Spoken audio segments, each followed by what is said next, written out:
Hermanas, muchas gracias. Hay un poema que dice así, lo voy a leer, es pequeños, cortitos, se van a dar de este cántico. Nunca desmayes cuando hay afán, te cuidará el Señor. Amén. Sus fuertes alas te cubrirán, te cuidará el Señor. Cuando flaqueare tu corazón, te cuidará el Señor. En tus conflictos y tentación, te cuidará el Señor. De sus riquezas Él te dará, te cuidará el Señor. Jamás sus bienes te negará, te cuidará el Señor. Que pruebas vengan, no importa, no, te cuidará el Señor. Tus cargas todas en Cristo pon, te cuidará el Señor. Te cuidará el Señor, no te verás, solo jamás. Velando está su amor, te cuidará el Señor. Este es un hermoso canto y que nos recuerda el cuidado de Dios para sus hijos, echando toda vuestra ansiedad sobre Él, porque Él tiene cuidado de vosotros. Primera de Pedro 5:7. Gracias, hermanos. Pues vamos a darle oportunidad a mi hermano Romeo en esta tarde. Él investigó algunas cosas interesantes que nos va a compartir. ¿Sí está por ahí mi hermano Romeo? Ya se fue. Ya se fue mi hermano Romeo. Sí, hermano. Eso, mi hermano. Es que pasa realmente es que... yo nada más investigué lo que usted me encargó de a cuántas ver, mi Biblias habría. O sea, no investigué la historia de cada una, ¿no? Sí, nada claro, más claro. Lo que me dijo que viera las Biblias que hubiera. Y en realidad, pues nada más hay una Biblia. Las demás son puras versiones. ¿Sí? Ajá. Todas son versiones, nada más hay una Biblia en sí, las demás pues son diferentes versiones. Hay una Biblia, hay 2,529 versiones, lo que le decía yo el domingo, 2,529 versiones, de las cuales hay 1,700, están en 1,728 idiomas diferentes, ¿sí? Ahora, de Biblias, hay Biblias, las que comúnmente conocemos, por ejemplo, la Biblia de las Américas, la Biblia Dios habla hoy, a lo mejor ustedes las tienen, Ajá. La palabra hispanoamericana, la palabra de Dios para todos, la Reina Valera 1960, que casi todos tenemos, la Reina Valera 1995, no sé qué tanta diferencia hay entre la 1995 y la 1960. La Reina Valera contemporánea, esa es otra. Y la nueva versión internacional, ¿sí? Ahora hay otras Biblias, esas las que le acabo de leer son las más conocidas y las más comunes. Pero hay una Biblia, por ejemplo, hay Biblias que yo no conozco, como la Biblia de Alba. No sé si usted la conozca esa. La Biblia alfonsina. Ajá. La Biblia latinoamericana romanceada. No sé cómo sea. Esa es la católica. Bueno, Dios habla hoy, ya lo dije. Hay una que se llama edición SUD, SUD. Dice que es una Biblia hecha por la Iglesia de Jesucristo de los Santos de los Últimos Días, que comúnmente los conocemos como los mormones. Hay otra Biblia que se llama Biblia de Jerusalén. Hay una Biblia, la Biblia la Biblia de oro, esa no la conozco. La Biblia Nácar Colunga. Hay otra Biblia, la Biblia Navarra. Híjole, hay cada nombre. Biblia nueva versión internacional, esa ya la conocemos. La Biblia del oso, pero dicen que esta Biblia viene con el español antiguo. El español antiguo viene esa Biblia del oso. La Biblia platense. Hay una que también, bueno, la Biblia Reina Valera 2009. ¿No? En algunas iglesias todavía la usan. Es más, yo creo, parece ser que en la iglesia donde va mi yerno Luis, ahí yo vi que usaban esa Biblia, la Biblia, ellos usan la 1909. Y aquí es la Reina Valera 2009. Esa fue la que yo encontré aquí.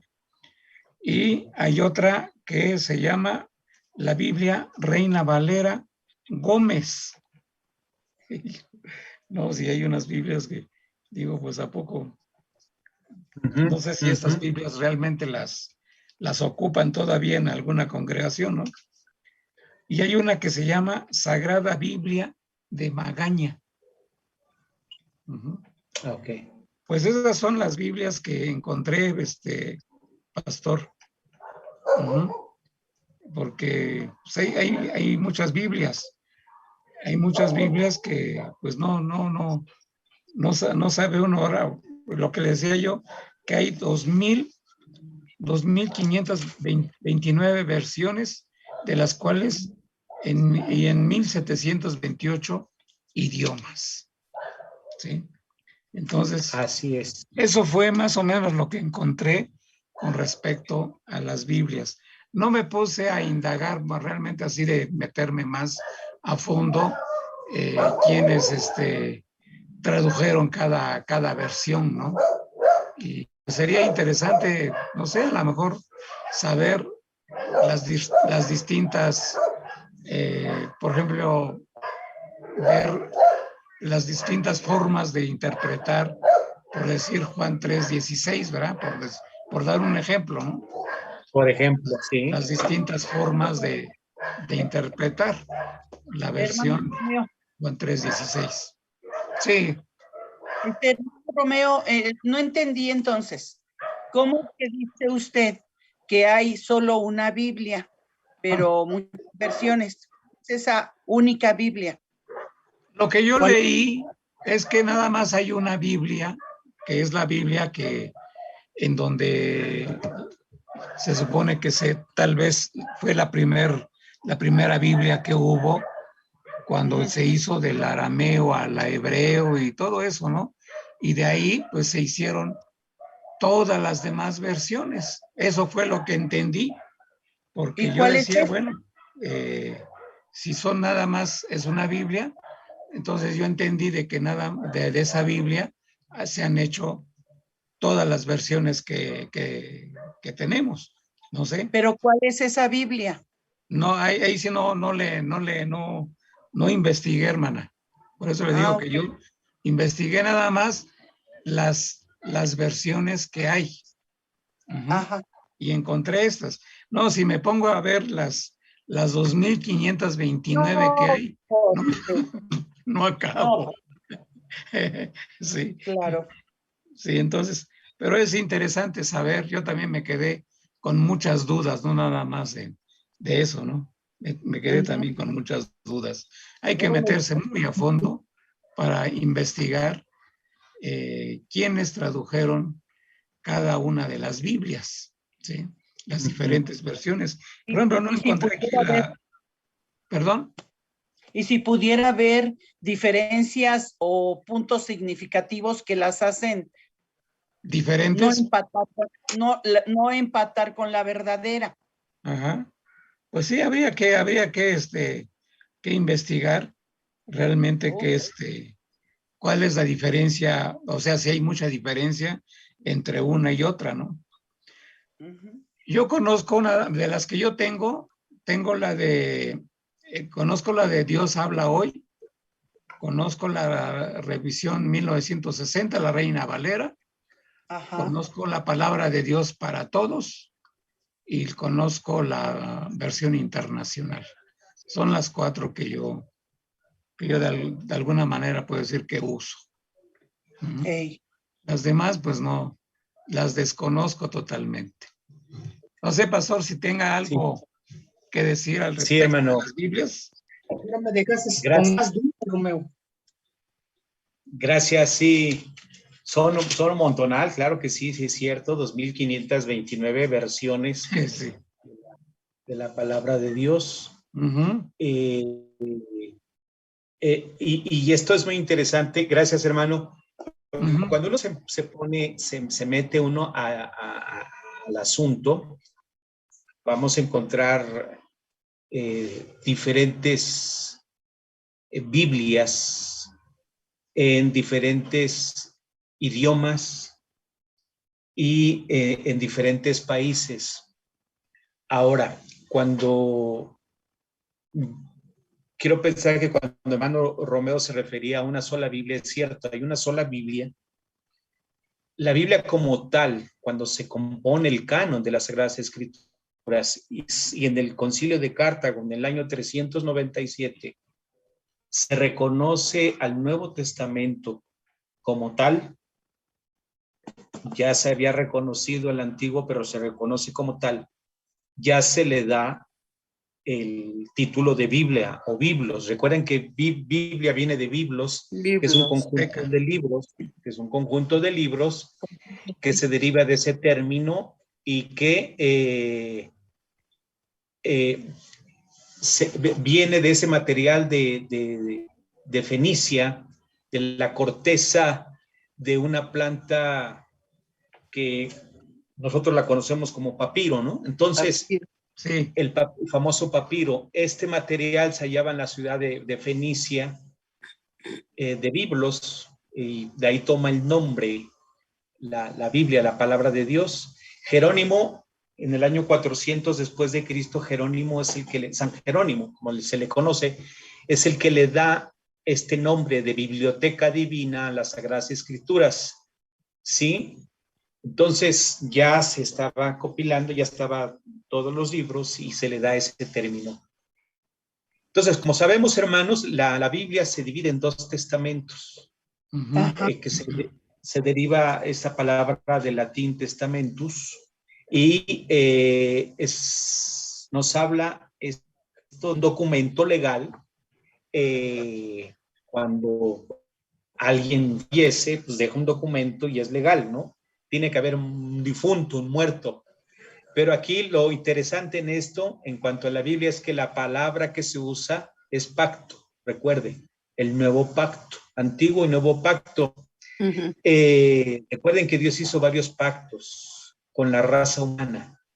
Sí. Y hace varios pactos y entonces hace el nuevo pacto hecho a través de la sangre preciosa del Hijo de Dios, de Jesucristo, y ese nuevo pacto es plasmado en el Nuevo Testamento como tal, ahí lo conocemos, y vemos cómo el Señor en su misericordia, a través del nuevo pacto, redime al hombre del pecado y le da libertad en Cristo Jesús. Por eso es que este es el tema central de la Biblia. Recuerden que en la Biblia, desde principio a fin, siempre el tema principal es Jesucristo. Jesucristo. Ahí lo encontramos. Ahora, no estaba la Biblia como nosotros la conocemos, con capítulos y versículos, hermanos. No, esto se da mucho después. Recuerden que el código sinaítico, lo que decíamos el domingo pasado, los códices sinaítico, el Vaticano, el Alejandrino, el Peshitta y otros más. Algunos eran elaborados tal como conocemos un libro, pero algunos eran por frases así, como si fueran poemas cortos. Y ahí escribieron estos hombres. Recuerden que tenía que haber copias, hermanos. La Biblia original como tal, pues no está, no se conoce. Porque recuerden que los antiguos, cuando tenían documentos, valga la redundancia, documentos antiguos, los enterraban, los guardaban. Entonces ellos guardaban todos esos documentos a fin de preservarlos, y a veces se les olvidaban, o por las guerras o por las circunstancias se quedaban ahí perdidos. Tal fue el caso de los rollos del Mar Muerto, encontrados en 1947 allá en las cuevas del Qumran, donde se encuentra pues casi toda la Biblia, hermanos, del Antiguo Testamento. Sí. Realmente. Por eso es que la traducción bíblica y la crítica textual, que así se le llama a esa área científica, crítica textual, se le da tema, se le da material para hacer una mejor o hacer mejores traducciones de la Biblia a partir del año 47 del siglo pasado.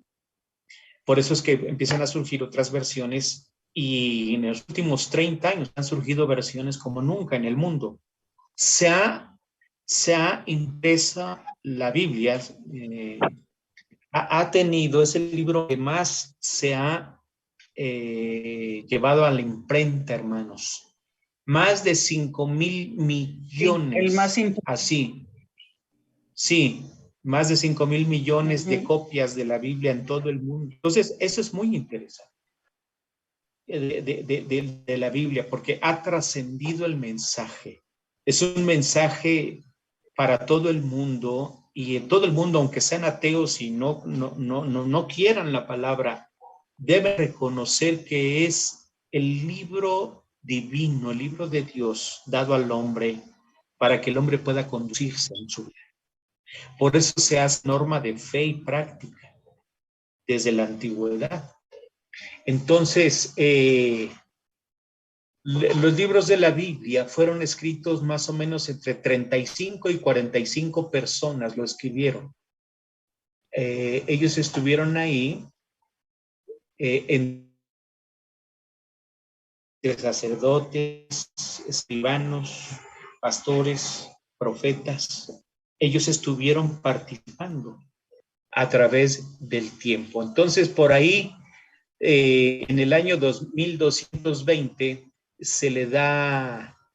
se forman por versículos y después, por capítulos en 1220, alguien lo hace, y en 1550 se divide por versículos. O sea, pasaron más de 200 años para darle los versículos a la Biblia. Entonces, como tal, la conocemos ahorita, así se han ido haciendo los espacios para tener los capítulos y versículos. Recuerden que el Antiguo Testamento fue escrito en hebreo, con excepción de algunos pasajes que fueron escritos en arameo, y posteriormente el Antiguo Testamento es traducido al griego por los 70 o 72 eruditos en Alejandría, y de ahí nace la Septuaginta como se le conoce, y se cree que en el tiempo de Jesús los apóstoles y todos los eruditos de ese tiempo usaron la Septuaginta. Ya tenía 250 años que había sido traducida el Antiguo Testamento al griego. Y recuerden que el griego que se utiliza para la escritura en el Nuevo Testamento, en todos los libros, es el griego común, es el griego koiné, es el griego vulgar que le llamaban. Popular. No era el griego fino, el clásico, no. Era el griego de la calle, era el griego. Por eso decían algunos eruditos, ¿cómo era posible que Pedro, por ejemplo, siendo pescador, escribiera un libro como tal? O Juan. En el caso de Pablo no había tanto problema, porque él sí era un erudito en hebreo y en las lenguas. Él era un hombre preparado, haber sido preparado a los pies de Gamaliel, Pablo. Por eso Dios lo utilizó como lo utilizó en el mundo gentil, teniendo el conocimiento judío, hebreo.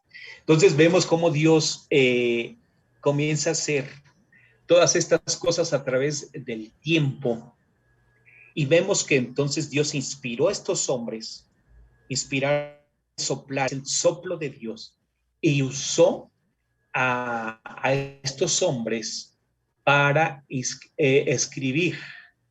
Es el soplo de Dios, dicen, que entra en la vida del ser humano para que éste pudiese escribir. Ahora, Dios utilizó la humanidad, valga el término, la humanidad de los siervos, porque eran comunes y corrientes. Dios los utilizó con todos sus defectos y virtudes para escribir la palabra de Dios. Toda la escritura es inspirada por Dios, dice 2 de Timoteo, ¿sí? Capítulo 4, ahí nos habla Timoteo, 2 Timoteo 3, y dice que toda la palabra es inspirada por Dios y es útil. Entonces la palabra es útil para el hombre, para que el hombre pueda conducirse. Y así vemos cómo la inspiración divina lleva al ser humano a conocer la palabra, a entender la palabra, a interpretar la palabra, y se convierte entonces en el canon. Por eso es regla. Canon es regla, es caña de medir. Y como regla tenía que normar los criterios de la vida del ser humano para que éste se pudiese conducirse delante de Dios y de los demás. Y esto lo toma también la iglesia. Vemos cómo la iglesia toma el canon de las Sagradas Escrituras y se va formando, vamos a decirlo así, la Biblia, el Nuevo Testamento, a lo largo del tiempo, de los hechos de los apóstoles, las cartas de Pablo, las cartas de Juan, las cartas de Pedro, Judas, Santiago, Hebreos, y así Apocalipsis, hasta que se forma el canon en el año 397. Es decir, en ese concilio, el concilio de Cartago, ya se tiene toda la Biblia. Había ciertos parámetros para decir qué libros eran autorizados y qué libros no eran autorizados. Ahí hay ciertos parámetros en eso. Entonces vemos, hermanos, cómo la palabra de Dios llega a nosotros. ¿Cómo nos llega? Eso ya va a ser tema más adelante, hermanos, pero cómo nos llega a México, muy interesante, ¿verdad? Tendríamos que estudiar un poquito de historia de los bautistas, y cuando vemos la historia de los bautistas, vemos cómo llegó la palabra en el norte a través de Reynosa, Matamoros, por Brownsville, por Texas, ahí llega, y después del tiempo se instituye la primera iglesia bautista en 1862 en la ciudad de Monterrey. La iglesia que está en el centro de la ciudad, en un área del centro, ahí se encuentra el Divino Salvador, la primera iglesia bautista de Monterrey. Dicen algunos que fue la primera iglesia organizada en México, en todo el país, y aún en América Latina. Pero bueno, ahí está y llega la palabra de Dios. Decía mi hermano Romeo hace un momento, mencionaba algunas versiones de Biblia, y así es. Hay muchas versiones, hermanos. La Biblia alfonsina, el Nuevo Testamento de Francisco de Encinas, la versión de Ferrara, la versión de Juan Pérez, la versión de Juan de Valdés, la Biblia de Casiodoro de Reina llamada del Oso, la que ya había mencionado mi hermano, la de Cipriano de Valera, la de Felipe Sío de San Miguel, la de Félix Torres Amat, Nácar Colunga, Jerusalén, Moderna, y las que tenemos ahorita, ¿verdad? La Biblia de las Américas, la Biblia de América es otra. Dios habla hoy. Algunos de ustedes tendrán esa versión, Dios habla hoy, una Biblia sencillita. Sí. Esa Biblia surge a partir del Concilio Vaticano II en 1962, para que todo hombre en toda la tierra pudiese leer la Biblia desde la perspectiva católica, y eso fue muy bueno. Dicen que esto, Juan 23, dio apertura para la lectura de la palabra. Recuerden ustedes, hermanas, hermanos, los que iban a misa anteriormente, de jovencitas, jovencitos, o todavía ya de maduros, que el sacerdote leía la palabra la leía en latín, nadie le entendía, y luego se volteaba y daba la espalda y empezaba a leer, ¿no? Entonces, se dieron cuenta que los evangélicos hacían todo lo contrario y dijo la Iglesia Católica, no, hay que leer la palabra, hay que llevarles la palabra. Y surge la Biblia, Dios habla hoy, y es una Biblia entendible, es una paráfrasis, más que una versión o una traducción, es una paráfrasis. Bien, hermanos, esta es parte de, hacia grandes rasgos vemos cómo la Biblia llega a nosotros y la tenemos ahorita. Es una bendición tener a la mano la palabra de Dios. ¿Qué hay que hacer ahora? Hay que hacer algunos de nosotros. Leerla, exactamente. Meditarla, estudiarla, practicar. Llegará el momento, hermanos, en que no haya esa oportunidad de leer la palabra. Yo creo que a nosotros no nos va a tocar ese tiempo de persecución, pero va a llegar un momento, un tiempo, donde la iglesia en América Latina y en México tenga que ser perseguida por la fe, por dar testimonio de la fe. Y nuestras Biblias nos sean quitadas, en fin, tantas cosas. Esperemos nosotros no verlo, ni los nuestros, pero si es así, hermanos, la Biblia se atesora en el corazón, en la mente, se vive, se expresa. Y hay también sus formas de poder entender. La próxima semana, esperemos en Dios, vamos a hablar un poquito acerca de la interpretación de la Biblia. ¿Cómo? ¿Cuáles son los pasos para interpretar correctamente la palabra de Dios? Para hacerlo, para llevarlo a cabo. Hay algunos pasos que nos sirven para poder interpretar y para poder aplicar la palabra de Dios. Y también hay unos pasos para utilizar los métodos. Valga el término, al estudiar bibliología, hermanos, estudiamos hermenéutica. Y aquí es a grandes rasgos, nada más para tener una visión o la visión acerca de la palabra de Dios, de cómo tenemos un libro hermoso, precioso, que nos habla del mensaje de Dios, pero a la vez un libro profundo, que en teología es un libro que se debe escudriñar, que se debe de compartir, que se debe interpretar. Y hermanos, es el libro más leído, más interpretado, pero también es el libro más perseguido de la historia, la Biblia, el libro más perseguido. Países comunistas, en la ventana 1040, en otros lugares la Biblia no es permitida. Cualquiera que trae una Biblia es reo de muerte, es reo de muerte. Entonces, y aún en países occidentales, donde el islamismo extremista es tremendo, ellos sentencian a muerte a sus familiares cuando los familiares aceptan a Cristo Jesús. Ellos están sentenciados a muerte si son musulmanes por sus propios familiares. Así es de que es tremendo cuando un hermano en Cristo Jesús, musulmán, se ha convertido a Cristo, él está sentenciado a muerte. Y viven la vida así, pero gloria a Dios porque muchos de ellos han permanecido en la fe y han dado testimonio de un cambio de vida. Gracias a Dios, hermanos. Gracias, hermano Romeo. Sí. Si usted tiene 1, 2, 3 Biblias, aprovéchelas, léalas, estúdielas, compárelas. Sí, hágalo, hermano. Sí, pastor, gracias. De hecho, aquí estoy leyendo que hay 4 versiones, en pergaminos del Nuevo Testamento, o sea, 4 versiones completas en griego koiné. Hay 4 versiones, dice aquí, y que se cuenta con papiros de algunos pasajes del Nuevo Testamento del siglo II en adelante. Hay 4 versiones en pergaminos del Nuevo Testamento completo en griego koiné del siglo IV. Wow. Sí. Por eso hay, hermanos, hemos dicho que hay más de, va variando los números, pero hay más de 5,000 documentos que dan testimonio del Nuevo Testamento. 5,000. Y en general, como tal, en general, en toda la Biblia, y en todos dicen que hay más de 25,000. Entonces, Josh McDowell, ustedes lo conocen, y que vale la pena leer uno de sus libros que se llama Evidencia que exige un veredicto, que son 2 librotes así. Ahora se resume en uno.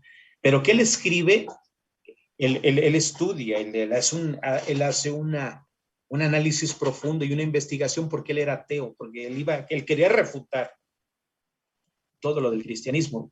Y sorpresa, pues el Señor lo encuentra, lo llama, y entonces él comienza a investigar y se da cuenta de la veracidad histórica y la realidad de la Biblia.